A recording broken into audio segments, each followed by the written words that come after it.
विष्णू भगवान गरुडावर आरूढ असताना त्यांची केलेली स्तुती.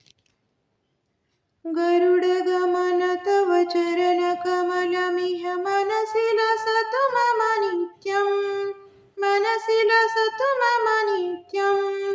मम तापम पाकुरु देव, मम पापम पाकुरु देव। जलजनयन विधिनमुचि हरन मुख विबुध विनुत पद पद्म, विबुध विनुत पद पद्म। मम तापम पाकुरु देव, मम पापम पाकुरु देव। भुजग शयन भव मदन जनक मम जनन मरण भयहारी, जनन मरण भयहारी। मम तापम पाकुरु देव, मम पापम पाकुरु देव।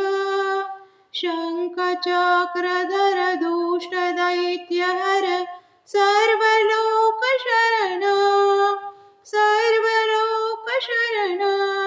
मम तापम पाकुरु देव, मम पापम पाकुरु देव। अगणित गुणगण सशरण शरणद विदलित सुररिपुजाल, विदलित सुररिपुजाल। मम तापम पाकुरु देव, मम पापम पाकुरु देव। भक्तवर्यमिह